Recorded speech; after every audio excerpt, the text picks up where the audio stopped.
Italy, another one of my favorite countries. Love the people, love the food, probably because my heritage is Italian. But I want to welcome one of our new speakers this year to the forum, Tommaso Caravani, who's the automotive partner at Collins ITS. And Tommaso is going to speak to us about the intricate nature of the Italian automotive aftermarket industry. So handing it over to Tommaso, and welcome, Tommaso, to the first online forum. Hello everybody, and thank you for inviting me to this aftermarket online forum, which is becoming usually this year to have online events. But let's begin. I am Tommaso Caravani from Italy, from Collins ITS, which is a consultancy company in IT especially, and we work for all the aftermarket.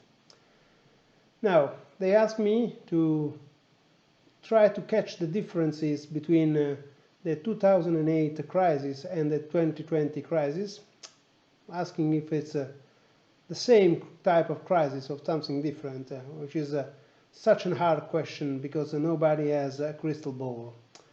But let's begin with the presentation. So they asked me, this is what I will talk in the next 15-20 minutes, no more I assure.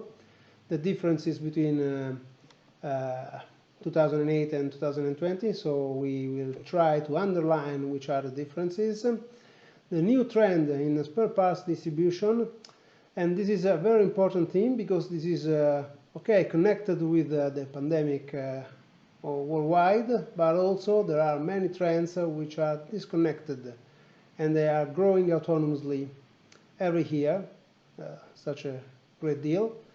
And we will plane up to the e-commerce trends and what's happening with the digitalization of the aftermarket.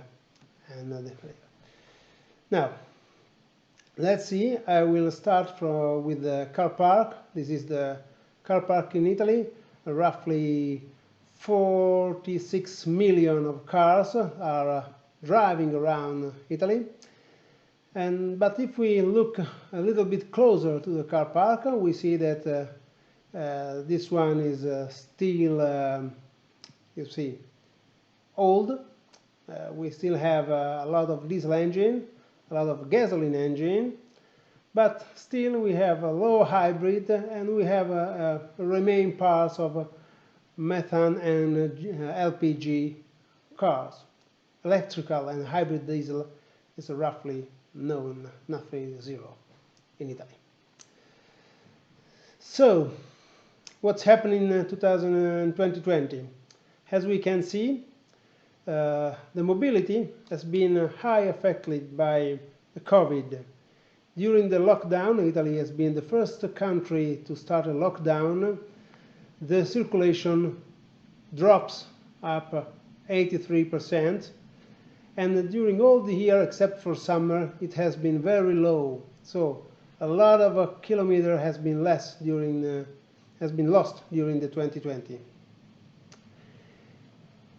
What's happened if we consider the sale of a new car? Because we can see that during the year something has changed, and one of the things is the sale of a new car. As you can see, I started the series from 2011 up to 2020, and as you can see, the selling car has dropped very, very fast. This is something that didn't happen during the first crisis, to answer the question. During the first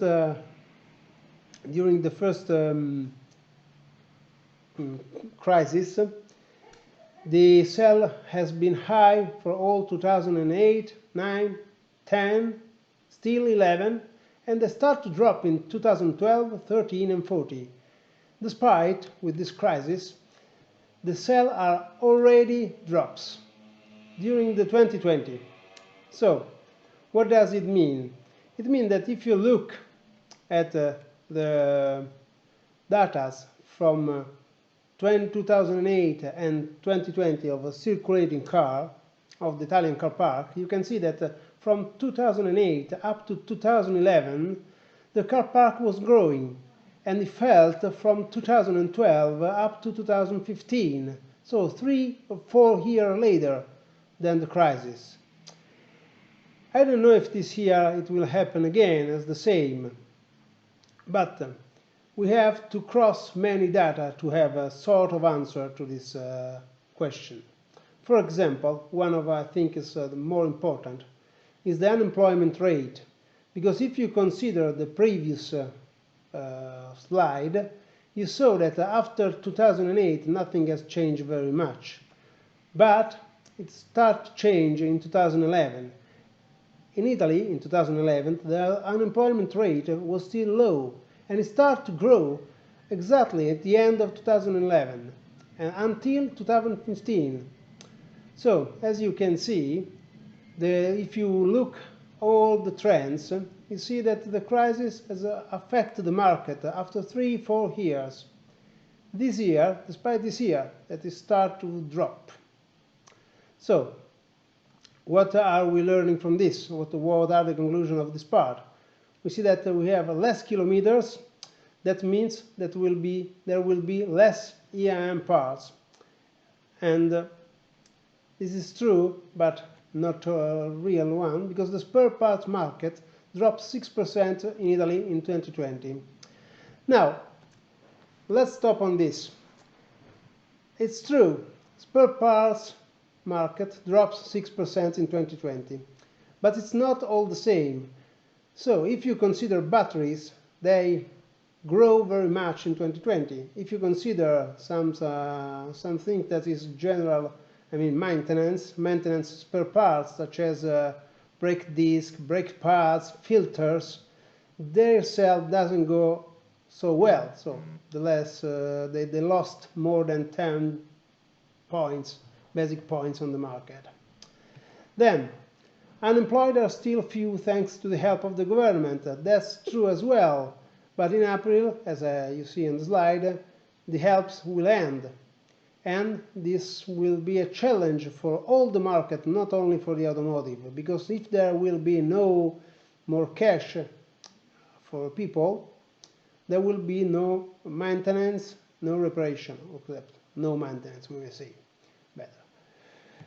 Then, as we see in the last point, people prefer his car despite the public transportation.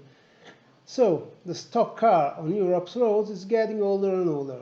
This is good news for the aftermarket, even for the next years, because if the people want the old cars, and if we look back to the sale of new cars, you see that the sale of new cars has stopped, has dropped down very fast, but the used cars are still sold on the market. And if you consider the scraps are not as high as the other years. That means that the car park is getting older and older, and we will have a lot of old cars for the next year. This is also, we can also make a consideration about this, which means that the aftermarket will follow. What I mean?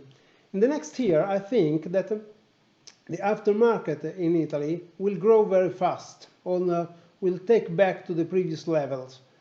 But in the next year, I expect that the sale of a new car will jump again, and we will miss completely some years of used car for the futures.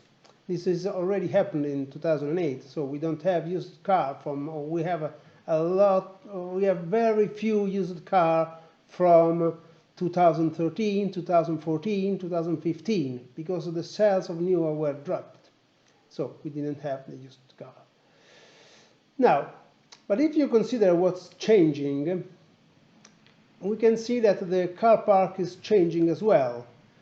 For example, here we have a chart where I show what is changing. In the up part of the chart, you see the actual car park as I showed you before. Diesel engine is 49%, gasoline is 44%, and the gas or methane is 5%. But what's happened during the 2020 with the matriculation?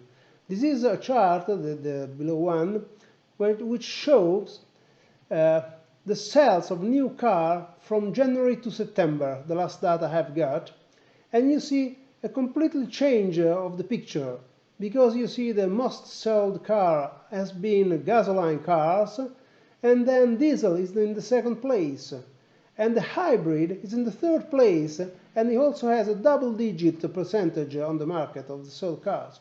So hybrid will be one of the next challenge. In fact, if you look at this other chart, you see that the best sold car, the best sold engine in the market has been obviously Fiat, and the first one was with the 1.2 of the Fiat Panda. But it's with a great surprise of everybody, the second one is still a Fiat, still the engine of a Panda, but it's the 1.0. And this one has grown so much on September, and then also in the later months. And this engine particularly is the engine of a hybrid car, as I'll show you in the next slide. You see, this engine is mounted on a Panda 500 to 500C and Panda, just considering Fiat, and also on Lancia Y, which is very low on the market. You see the sold is very few. This is the hybrid. It's a 1.0 hybrid engine. So the growth of hybrid will be for sure a challenge for all the independent aftermarket in Italy. And also because independent aftermarket is experiences some trouble today, because in the past we were used that all the OE parts were mostly on body, but nowadays this is not more true. It's very difficult today to find out some decent parts from the independent aftermarket and also from injections or all that kind of spare parts which are coming in the OE. So the OE will be the next challenge for the aftermarket. And as we can see, in Italy, this war between OE and EM has jumped to a new level. For example, I'll show you the chart. It happened something very strange. In Italy, the car manufacturer, especially with PSA, with Distrigo, started to sell EAM parts, but also with Ford with Omnicraft and Renault with Motrio.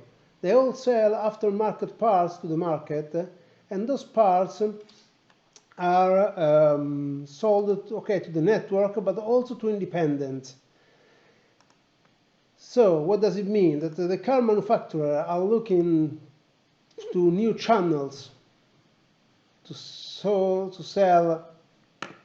Oh, excuse me, there's something happened here. To sell their parts. On the other side, the big news of this year, to the end of 2020, was that some big distributors in Italy, such as LKQ Riag and Aldo Romeo, which is a very big distributor of parts in the south of Italy, they started to sell OE parts. So we may say that the parts are becoming every time more omni-channel. So everybody can sell everything in Italy. And this is a big change of scenario, because they put in front of each other the car manufacturer and EAM distributor, not for war, but to cooperate, or to make a work on market, obviously. If you go further, you see that in Italy we have also new players, such as Intercars and Motoprofil. They are coming from Poland both, and they entered on the northeast of Italy. This kind of new competitors are making a lot of pressure on the market, because they are pushing the prices, because they don't have their warehouse in Italy. Motoprofil don't have any warehouse. Intercars was having a warehouse, but she's contracting, so she's trying to find out a new model as well. Finally, if we consider the market, we can see that there is a a big consolidation in act.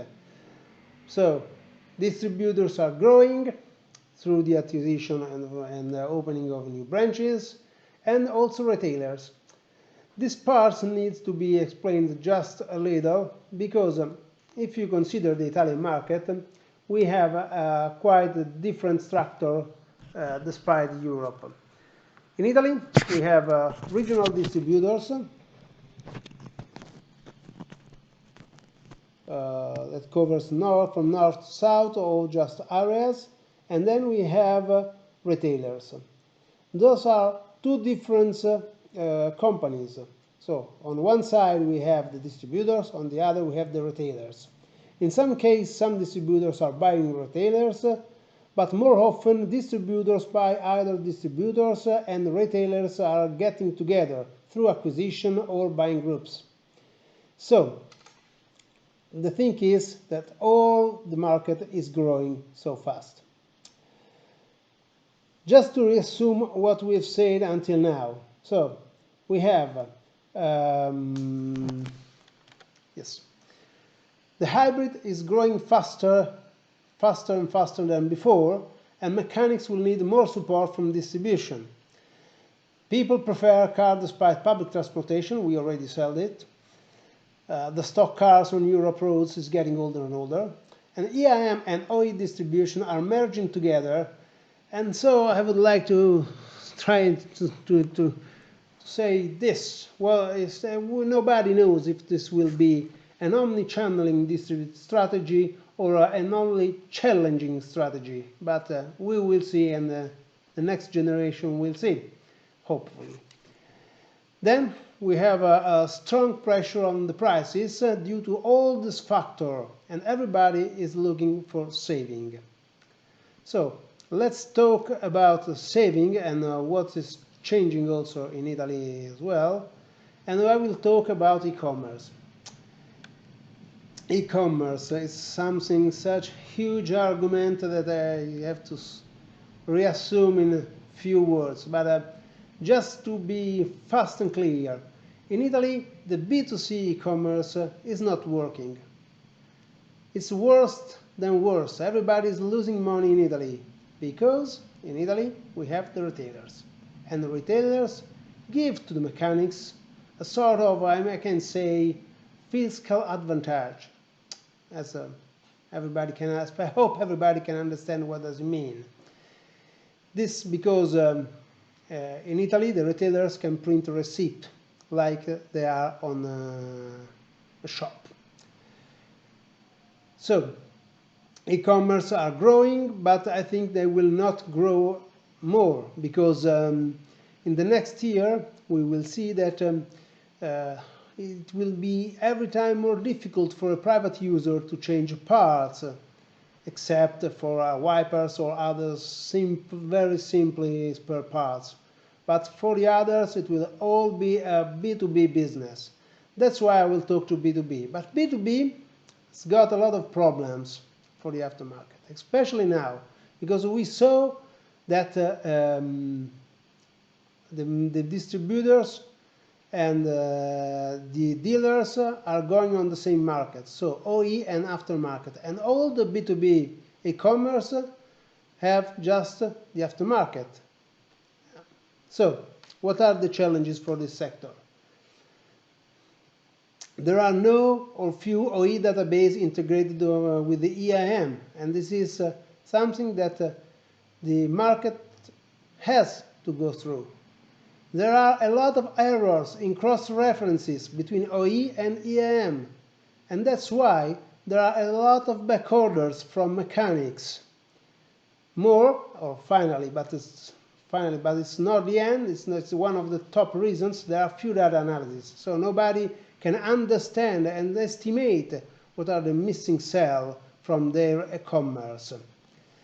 This is something that is very, very important. It's a very, very good challenge, and generally we help the companies to do this kind of work, but it's very difficult. Then finally, try to resume also these parts. B2C in Italy is not competitive for professional user, and For this reason, the business will be limited for the next years. And B2B is growing, but is suffering several problems. But the pandemic, in this case, makes a boost. And as a consultants, we had a lot of people asking us how to treat the B2B, how to implement B2B, especially in the retail side. Because all the distributors, they have already a good e-commerce, but the retailers are still suffering, especially with the OE. Then, what we will see. So, jump to the conclusion, and I hope I've been in time. Yeah, it's roughly 20 minutes. So, in 2020, is it like 2008? I say no, it's completely different. We see the occupation, we have seen all the data. In the next feature, we will see what will happen and which are the trends. But I have to say, in this case, the politics play a major role because they can change and they can be a challenge for everybody. They can change the rules and everything can change due to politics. It depends on work politics and for the new schemes for a new car, more hybrid, electrics. These are things that we already don't know in Italy as well as in Europe. And then we will have the hybrid that will grow, for sure. This is already happening in Italy. And the competition between OE and EAM will grow on the market, for sure, as well.